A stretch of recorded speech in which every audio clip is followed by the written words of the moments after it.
The story follows Shirota, a regular high school student who finds himself entangled with Takamine, the flawless and commanding student council president. However, Takamine has a bizarre secret. She can rewind time, but only by removing her underwear.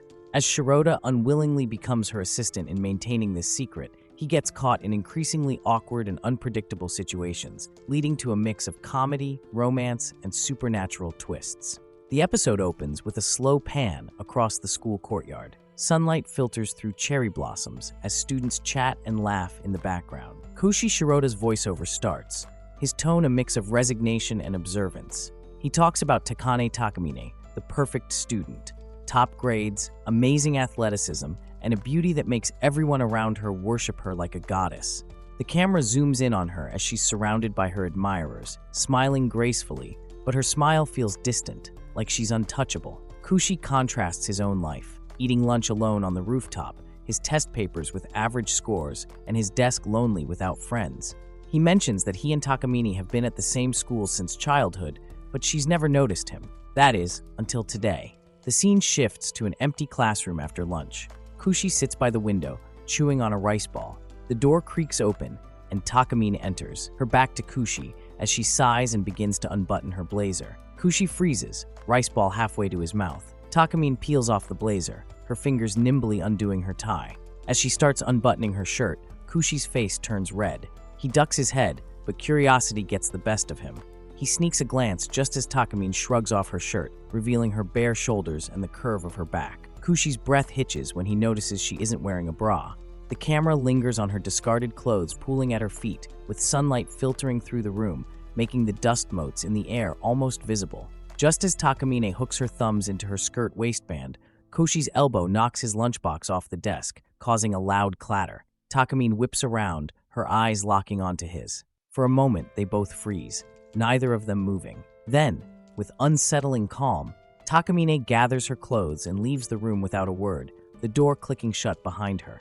Later, in math class, the teacher begins handing back the graded tests. Koshi's test is marked with a 52%. When Takamine's name is called, the room goes silent. The teacher announces that she scored a 98%.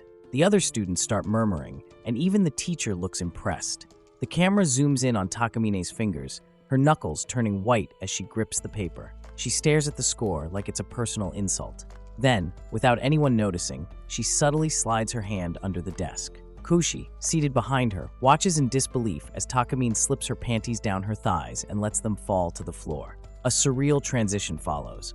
A glowing neon blue butterfly flutters through a starry void toward a massive white door. The door opens, revealing a maze of floating gears and ticking clocks. A rose blooms in the air, its petals dissolving into light, and time rewinds with a strange, almost eerie shudder. Kushi jerks up in his seat, confused. The teacher calls his name again, handing him the same test, still marked with 52%. But when Takamine's paper is returned, it's a perfect 100%. The class erupts in applause, but Kushi feels sick to his stomach. His mind is racing, trying to piece together the strange series of events. The undressing, the butterfly, the test score, everything looping in his head like a broken record. After school, Kushi gathers his courage and confronts Takamine in the student council room, which is pristine and lined with awards. Takamine sits at her desk, sipping tea, as though she had been expecting him. Kushi nervously stammers through everything he's witnessed: her undressing, the test score change, and the butterfly. There's a brief silence in the room before Takamine sets her teacup down, leans forward, and in a low voice says, "So you saw me naked." Kushi flinches, but before he can apologize, Takamine hands him a glass of water. His hands shake, and the glass slips, shattering on the floor. Takamine doesn't react. Instead, she calmly unclasps her bra beneath her sweater, letting it slide off her shoulders.